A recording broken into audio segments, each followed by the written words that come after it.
네, 우리는 지금 어떤 시대를 살고 있을까? 오늘 7번째 시간이죠. 김민훈 교수입니다. 오늘은 저희들이 이런 제목으로 얘기를 해보겠습니다. 자본주의와 기후위기. 맨 처음 시간에도 좀 간략하게 얘기를 했습니다만은 우리가 생태 문명을 지향해야 되는 그런 시대에 살고 있는데 그 생태 문명을 가로막고 있는 것이 현재 우리가 겪고 있는 기후위기라고 할 수가 있습니다. 기후위기라고 하는 것은 기후 자체를 어떻게 교정을 하면 된다 이런 게 아니고 그런 위기를 만들어내고 있는 근본 틀 자체를 바꿔내야 된다고 하는 게 가장 중요한 질문이죠. 그랬을 때 그것은 역시 산업화를 촉진해 오면서 우리의 삶을 발전시켜 왔다라고 생각하는 자본주의 체제 이 자체를 바꿔내지 않으면 원인은 계속 있는 것이고 결과는 자연히 그에 따르는 것이죠.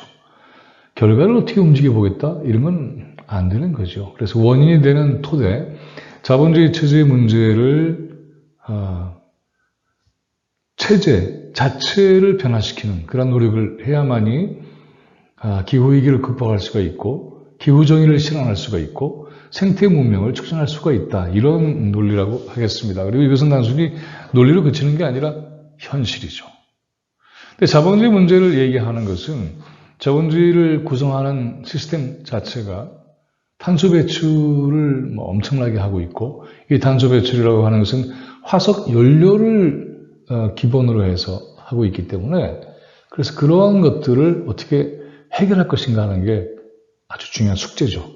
그런데 오늘은 보다 집중하고자 하는 것은 그럼 왜 이것이 이렇게 지속되어 왔을까? 물론 편리하기 때문에 라고 하는 이유가 있겠지만은 우리의 사고방식 자체가 자본주의 이후에 변화했기 때문에 그래요. 압축해서 얘기하자면은 자본주의는 자연과 노동을 최대한 저렴하게 활용을 해서 결과를 얻겠다고 하는 겁니다. 이러다 보니까 노동에 대한 착취와 약탈이 벌어지는 것이고 자연을 유린하는 사태가 벌어지는 것이죠. 근데 그 전에는 자연을 그렇게 대하지 않았거든요. 그래서 이 자연과 인간의 관계를 어떻게 설정할 것인가 하는 문제가 여기에 놓여 있습니다. 자연을 대하는 우리의 의식과 태도가 어땠길래 그런가? 거기에는 그렇게 된 역사와 그리고 과정이 있습니다. 자본주의는 서양에서 시작되는 거죠. 근데 이러한 자본주의가 그냥 이루어진 것은 아니고 지난번에 얘기했던 것처럼 인클로전 무브먼트라든가 이런 걸 통해서 공유지를 사유화하는 그런 과정 거기에서 유랑자들이 발생하고 거대한 자본과 그렇게 된 사람들이 결합해서 자본과 노동의 관계가 만들어지고 이것이 자본주의 체제를 구성했다. 이렇게 얘기를 할 수가 있죠. 그런데 이것을 받아들여야 되거든요. 근데 한편에서는 강제적으로 받아들이는 그러한 과정이 있고 다른 한편으로는 그래 맞아라고 하는 동의의 과정도 있게 마련이죠. 이 동의의 과정을 만들어내는 것이 사상과 철학입니다. 근데 사상과 철학이라고 하는 것은 새로운 생각이 맨 처음에 등장했을 때에는 혁명적인 사고방식이에요. 과거의 질서를 타파하는 것이니까. 그런데 타파하는 과정에서 모순이 또 발생하게 됩니다. 자본주의에 있어서는 이성, 합리성, 과학 이런 거 굉장히 중요하죠. 막스 웨버는 왜 동양에서는 자본주의가 발전하지 않았을까라는 질문을 던졌는데 그때 그는 동양에서는 이성의 발달사가 보이지 않는다. 뭔가 합리적으로 계산을 하고 측정하고 그렇게 해서 자본주의 시스템을 경영할 수 있는 그러한 종교적인 또 문화적인 그런 토대가 없었다 이렇게 얘기를 합니다. 그것만으로 자본주의를 설명할 수는 없겠지만 매우 중요한 의미를 갖게 되죠. 주먹구구식이 아닌 것이죠. 화폐경제만 하더라도 수학적 엄밀성이 없으면 가동이 되지 않는 것이니까요. 바로 이렇게 이성과 합리성이라고 하는 것은 맹목적인 신앙체계를 강제적으로 요구해왔던 중세의 봉건 체제를 타파하는 데 굉장히 중요한 역할을 하게 됩니다. 그것을 우리는 계몽주의라고 부르죠. enlightenment라고 해서 lighting 하면 불을 밝힌다. 하게 한다는 EM. 그래서 눈뜨게 한다. 빛을 보게 한다. 암흑의 중세시대에서도 벗어나서 계명천지를 연다. 이게 근대의 시작이죠. 그러니까는 계몽주의라고 하는 것은 봉건 체제가 유지될 수 있었던 그런 생각의 바탕에 균열을 내기 시작한 겁니다. 이성은 질문을 던지죠. 그리고는 논리적으로 맞지 않으면 받아들이지 않죠. 합리적으로 설명이 되지 않으면 믿지 않죠. 실험으로 검증되어야만이 확신하게 되는 것이죠. 이런 모든 시스템은 교회가 모든 것을 장악하면서 교회가 말하면 그것 자체가 절대적인 권위를 갖게 되었던 시대하고는 대단히 달라진 겁니다. 그래서 이것은 이제 근대의 시작을 위해서는 매우 중요한 사상적인 어떤 변화다라고 얘기를 할 수가 있어요. 자, 그런데 좋기만 한 걸까? 이런 질문들 오늘 우리가 해보게 됩니다. 방금 얘기했던 것처럼 중세사회라고 하는 것은 신분제도가 엄격하게 형성되어 있었죠. 왕, 귀족, 그리고 이들이 땅을 차지하는 영주가 됐고, 그리고 보통의 백성들은 거기에 소속돼서 농노나 소작인의 생활을 할 수밖에 없었던 이런 사회였죠. 이러한 사회의 근본적인 토대는 어디에 있느냐 하면 토지를 누가 소유하고 있느냐 하는 게 가장 중요한 대목이에요. 토지에 대한 권리, 토지를 이용할 수 있는 권리, 이건 누가 가지고 있느냐 하면은 소수의 피라미드의 계급 질서 안에서 소수의 지배층, 특권층만 가지고 있는 것이고 나머지는 땅을 갖고 있지 못한 거죠. 갖고 있다 하더라도 규모도 작을 뿐만이 아니라 그렇게 해서 내놓은 소출의 상당 부분을 빼앗기는 이러한 것이 이제 신분제도를 유지하는 데 존재했던 계급 구조라고 할 수가 있습니다. 근데 이 중세사회가 흔들리면서 신분제도가 같이 흔들리게 되죠. 신분제도가 같이 흔들리게 됐다고 하는 것은 조금 전에 얘기했던 이성을 통해서 사회를 새롭게 재조직화하는 그러한 역사의 변화 과정이 있었을 뿐만이 아니라 토지에 대한 생각이 또한 달라지는 거예요. 인클로즈 무브먼트를 얘기했을 때에 토지는 의뢰껏 곡식을 심는 것이다 라고 생각을 했는데 목초지에는 양을. 그런데 곡식을 생산하는 곳에 양을 키운다는 것은 있을 수가 없는 일이었어요.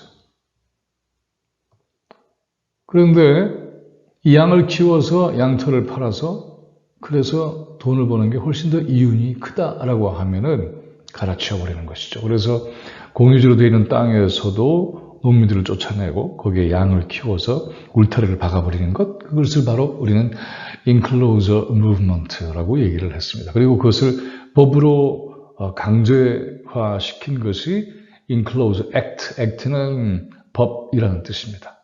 행동, 행위라는 뜻도 있지만은 법이라는 뜻도 있습니다. 그래서 이와 같은 것이 강제화되면서 이것을 어기면 어떻게 될까요? 감옥에 끌려가는 것이죠. 자본주의는 그래서 돈을 많이 모아서 상업자본이 커져서 그걸 토대로 상업자본이 되고 자본주의가 융성했다. 이렇게 되는 거 아닙니다. 그 과정에서는 대단히 폭력적인 과정이 있었어요. 자본주의 모태는 그래서 국가 권력의 폭력이었다라는 것 또한 매우 중요한 대목입니다. 카를 막스의 자본론에는 바로 그런 대목이 들어있어요. 자본주의의 원시적 축적이라고 하는데 원시적이라고 하는 것은 초기적 단계에서의 축적이죠. 이러한 초기적 단계의 자본의 축적이 거대한 규모로 될 수 있었던 것은 바로 이렇게 국가 권력의 강제적 행위, 제도, 법 이런 것이 존재했기 때문에 가능했던 것이죠. 자, 다시 아까 얘기로 돌아가서 생각을 해보자면 그래서 토지에 대한 이용에 대한 생각이 달라지는 거죠. 토지의 권리에 대한 것도 등등이 점점 변하게 되는 겁니다. 그건 뭐냐 하면 바로 이런 거예요. 안에 사진을 보면은 트럭터가 이렇게 땅을 갈고 움직이고 있죠. 그건 뭐냐 하면 농사를 짓던 땅에 양을 키우는 땅으로 바꿔버렸잖아요. 과거에는 사람이 먹는 곡식을 재배하는 땅을 양이 들어와서 자리를 차지한다? 있을 수가 없는 거잖아요. 그런데 그러면서 생각이 바뀌기 시작했거든요. 땅의 용도를 바꿔버릴 수 있는 것이죠. 이게 점점 확산이 되면 어떤 생각까지 가게 되느냐 하면 이른바 놀고 있는 땅이라는 게 보이기 시작하는 것이죠. 사람의 손을 대지 않으면 그 문제가 있다고 보는 겁니다. 자연에 뭔가 인간의 손이 이렇게 닿아야만이 문제를 제대로 해결하고 제대로 그 땅을 활용했다라고 하는 거죠. 그러니까 그냥 있는 꼴을 못 보게 된 겁니다. 토지를 이용한다고 하는 것은 그래서 인간의 요구, 인간의 욕구, 인간의 욕망, 또 이윤 이런 것에 철저하게 종속되기 시작하는 거죠. 그러니까 토지를 이용하는 것에 대해서 그 놀고 있는 땅이야? 라는 개념. 그리고 그것을 개간해야지. 황무지야? 왜 황무지로 내버려둬? 거기다 뭔가 하면 되지. 집을 짓든 뭘 하든 그렇게 해야 될 거 아니야? 이렇게 되는 것이죠. 나만 아는 자연이 없게 되는 상황으로 가겠죠? 그렇게 되면은. 이게 이제 자연에 대한 약탈의 시작이라고 할 수가 있습니다. 그러니까 자연은 인간과 함께 동거하는 그러한 시스템이 아니라 자연과 인간이 분리되기 시작하는 것이죠. 분리된다고 하는 건 뭐냐면 자연을 이용의 대상으로 생각하는 것이죠. 사람과 사람과의 관계를 생각해보면 금방 알아요. 사람과 사람의 관계가 서로 함께 동거하고 협동하고 같이 사는 그러한 것이 아니라 분리된다고 하는 것은 상대를 인간의 가치의 목적성이 아니라 그 가치로 자체로서의 어떤 이 존재로 인정하는 게 아니라 수단과 목적의 대상으로 삼아버리면 어떻게 될까요? 이때 인간관계는 진실한 인간관계 되기가 어렵죠. 대상화시키는 것이니까. 뭔가 하나의 욕망에 의해서 또는 이윤체계에 의해서 다른 목적에 의해서 상대를 이용하는 거죠. 그러면 인간과 인간의 관계는 본질적으로 파괴되겠죠? 친하게 척했는데 사실은 이용해 먹으려고 하는 거야? 좋겠습니까? 그렇지 않죠. 마찬가지로 자연에 대한 것도 개간이라는 이름 하에서 또는 황무지를 새로운 어떤 가치를 지니게 한다는 것을 통해서 마구마구 자기 마음대로 써버리는 것이죠. 물론 그것이 여러 가지 변화 발전을 가져온 측면도 분명히 있지만은 여기에 대한 윤리적 통제, 생각에 대한 어떤 사회적인 논의, 규제 이런 게 없게 되면은 어떻게 될까요? 마구잡이로 자연은 인간의 욕망에 유린될 수밖에 없는 거죠. 계몽주의라고 하는 것은 바로 이러한 것을 만들어내는 토대가 됐어요. 이게 과학의 발전도 가져왔지만은 그러나 자연을 대상화시키는 그런 것을 옹호하고 정당화시켜버리는 그런 결과를 가져오기도 했다는 점 생각해 볼 필요가 있습니다. 자, 그래서 이제 프란시스 베이컨 같은 경우로 생각을 해보면 영국에서 경험주의에 매우 중요한 토대를 만들려는 했고 그와 동시에 자연과학의 발전에 큰 기여를 했죠. 경험을 통해서 실험을 통해서 검증해야만 그것을 과학적인 진실로 받아들이는 것이죠. 이 경험주의라고 하는 것은 실제로 해보는 거예요. 근데 경험주의가 왜 그렇게 사상사에서 의미가 있느냐? 너무 뻔한 얘기 아닐까요? 경험을 통해서 누구나 다 판단하고 생각할 수밖에 없잖아요. 그런데 여기에 전제는 바로 중세의 사상체계를 생각해 봐야만 풀리는 대목이 있습니다. 뭐냐면 이게 진실이야? 이게 진리야? 받아들여야 돼? 내가 얘기한 거야? 이런 권위, 또 신분 질서, 계급, 전통적인 문화, 이런 종교가 진실을 확증해버리는 것이죠. 그러니까 내가 경험할 때는 내 인생에서, 내 삶에서 그건 아닌 것 같은데 이건 말도 못 꺼내는 거죠. 경험주의는 바로 그런 경험의 세계에 가치를 부여한 거예요. 해봤더니 아닌데요? 이런 질문이 생길 거 아니에요. 즉, 지금까지 진리로 권위를 가지고 받아들였던 것에 대한 공격도 될 수가 있고, 비판도 될 수가 있고, 질문도 될 수가 있어요. 그거 아닌 것 같은데 한번 검증해 볼까? 이렇게 되는 것이죠. 누굴 검증한다고? 어디서 이게? 이런 건 이제 안 통하는 거죠.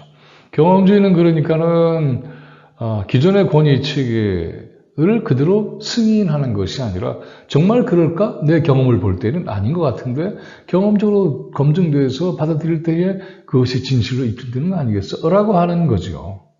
매우 중요한 겁니다.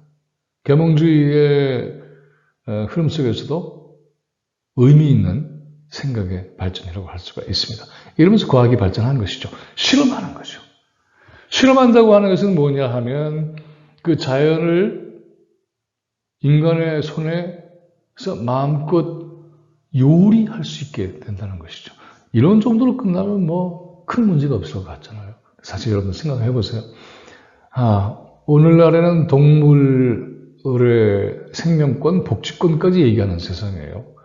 근데 우리 인간에게 있어서 의학 발전 또는 약품, 이거 어떻게 발전했을까요? 그 과정에서는 수많은 동물 실험이 있었던 거 우리 다 알고 있잖아요. 유전자 실험도 마찬가지고요.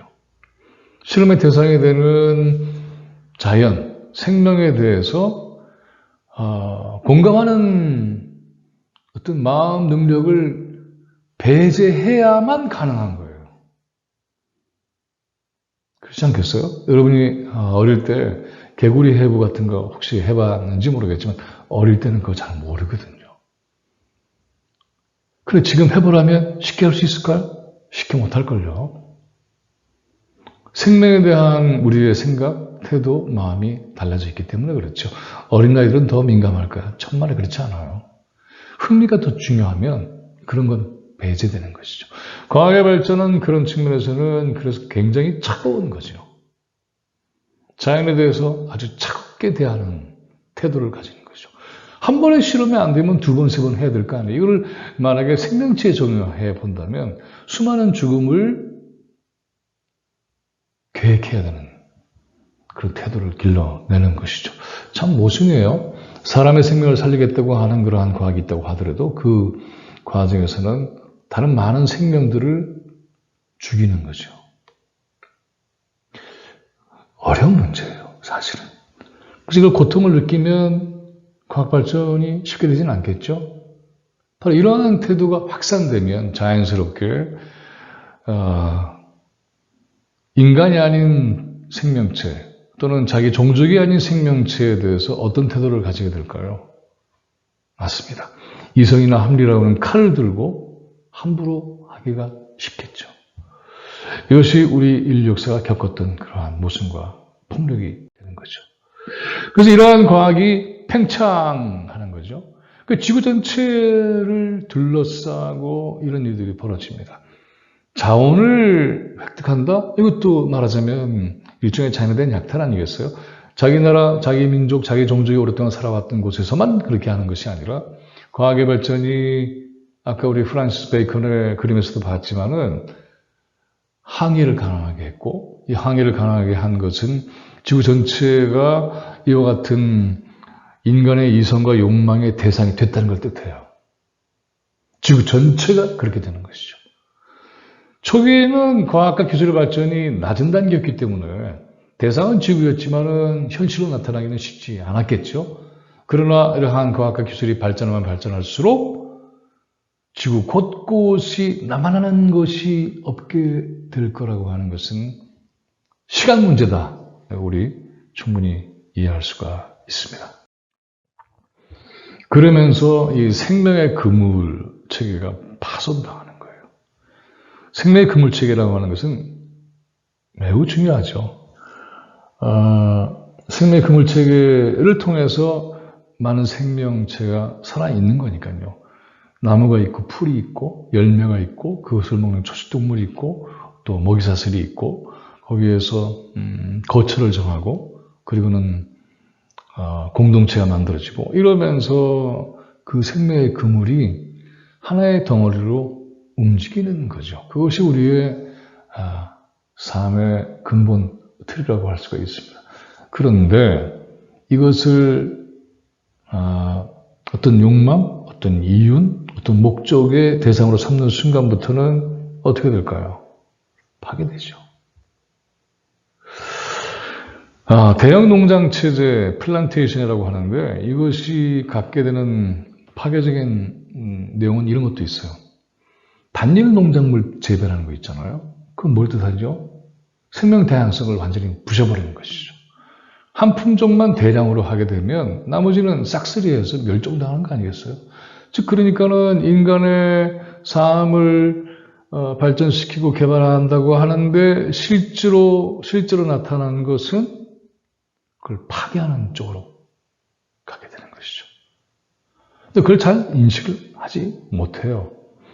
근데 이와 같이 인간이 생명의 근본을 파괴하면서 자기 욕망에 어떤 특화하는 거죠. 이것만. 나머지는 그냥 싹쓸이. 이걸 잘 하기 위해서 필요했던 것 중에 하나가 농사의 경우에 있어서는 살충제 같은 거, 제초제 같은 거, 이걸 뿌리면 그러면 그만큼 생산량이 많아지겠죠. 그런데 레이첼 칼슨이 썼던 Silent Spring, 침묵의 봄이라는 책은 바로 이 화학 제품이 땅을 어떻게 망가뜨리는가, 그리고 그것을 통해서 거기에 살았던 생명 공동체를 어떻게 부셔버리는가, 어떤 한 A라는 특정 약품이 겨냥하는 A-라는 생명체가 있다면 그거를 제거하는 데는 혹시 성공할지 모르겠지만 그게 제거되는 순간에 다른 시스템이 나타나는 것이죠. 땅은 더더욱이 이제 화학 제품으로 오염이 되는 것이고, 그래서 애초의 의도는 그걸 통해서 생산량을 늘리겠다고 하는 것이었지만 실제 나타나는 결과는 그 땅을 못 쓰게 만들 뿐만이 아니라 해충을 없애겠다고 하지만 사실은 그 과정에서 도리어 다른 어떤 이 해충의 존재를 더 키워버리는 그런 상황까지 갈 수 있게 된다는 거죠. 이런 것들을 경험을 하면서 과연 이런 방식이 옳은가? 프란시스 베이컨의 경험주의와 과학의 발전이라고 하는 것이 살충제나 이런 것까지 만들어냈고, 그런데 이게 정말 인간에게 도움이 되는 거야? 이런 질문들이 나오기 시작했죠. 첫 번째 시간에 우리가 좀 잠깐 봤습니다만 이러한 레이첼 칼슨의 이런 주장과 또 책이 미국 사회를 뒤흔들어요. 그랬더니 당장에 누가 위협받게 될까요? 살충제나 제초제를 만드는 회사죠. 그래서 레이첼 칼슨을 거짓말쟁이로 모릅니다. 거대한 살충제 시장이 무너지게 생겼으니까. 근데 그것이 무너지지 않으면, 그것의 힘이 약해지지 않으면 누가 죽는가? 생명 공동체가 죽어버리는 것이죠.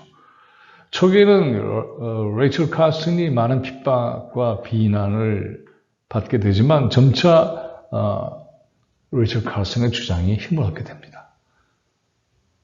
그러는 이런 것들이 다 오늘날 우리가 얘기하는 유기농법에 매우 중요한 근거가 되는 거죠. 이 장면은 그냥 살충제를 뿌리는 게 그냥 이렇게 뭘 들고 뿌리는 정도가 아니라 비행기에서 쫙 뿌리는 거죠. 미국에 대농장이 있으니까. 혹시 여러분들 자이언트라는 영화를 보신 분이 있는지 모르겠어요. 제임스 딘 그리고 엘리자베스 테일러, 록 하드슨이 나왔던 아주 유명한 고전적인 작품이죠. 소설이 영화가 됐는데 그 영화에는 이제 땅을 파다가 원유를 발견한 그런 부자가 되는 스토리가 나오는데, 그 전에 거대한 농장에 이렇게 비행기가 날아가면서 살충제를 뿌리는 장면이 나와요. 생명 공동체에 대한 이해가 없을 때는 이 비행기가 살충제를 뿌리는 것을 어떻게 받아들일까? 이야, 사람의 손으로 일일이 뭘 뿌리는 것도 아니고 비행기가 거대한 농장을 딱딱 네모반듯하게 규격을 맞춰서 그렇게 해서 만든 시스템 외에 과학의 최첨단의 기술을 활용을 해서 해충을 없애는구나. 이건 정말 최고의 농법이다. 이렇게 생각을 할 거예요. 그런데 여러분들 지금 제 얘기를 들으면서 어떤 생각이 드십니까? 끔찍하잖아요. 이게 사람의 입에 또 들어가잖아요. 화학제품으로 오염된 곡물이 사람의 몸에 들어가는 겁니다. 그 땅만 또 생명체계의 어떤 그물망만이 아니라 이 화학제품이 사람 몸에 들어오는 거예요. 과거에는 그래서 잊지 않았던 여러 가지 병들이 나타나기 시작했죠. 그리고 이것이 오랜 세월을 거치게 되면은 어떻게 될까요? 임신한 여성들이 이런 화학제품이 지범벅이 된 음식을 먹는다고 생각을 해보세요. 그럼 그 태아는 어떻게 되겠습니까? 이런 것들에 대한 생각을 하기가 굉장히 어려웠던 그런 시대라고 할 수가 있습니다. 그래서 이 전반부의 2차 강의를 또 계속 이어나가겠습니다만은 요약해서 다시 한번 말씀을 드리자면 이런 얘기입니다. 기후위기라고 하는 것이 그냥 나온 게 아니에요. 산업혁명 이후에 뿜어내는 화석연료의 탄소 배출이 이런 시스템을 만들어냈는데 이런 과정에서 자연을 어떻게 우리가 대하는가 하는 우리의 인식과 태도가 바로 이것을 정당화시키고 유지해 왔다고 하는 것을 생각해 볼 필요가 있다. 그래서 어떤 비극들이 나타났는가. 당장 우리는 기후위기라고 하는 것을 주제로서 생각을 하니까는 사실 기후라는 게 눈에 보이지는 않잖아요. 결과만 있을 뿐이지.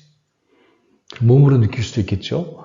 근데 이러한 것 이전에도 이미 사실은 기후위기라고 하는 어떤 결정판, 위기의 결정판이 출현하기 전에 인간과 자연이 겪고 있는 많은 비극들이 있었어요. 이거 우리가 조금 더 살펴볼 필요가 있습니다. 그런 얘기 또 이부에서 하나씩 해보기로 하겠습니다.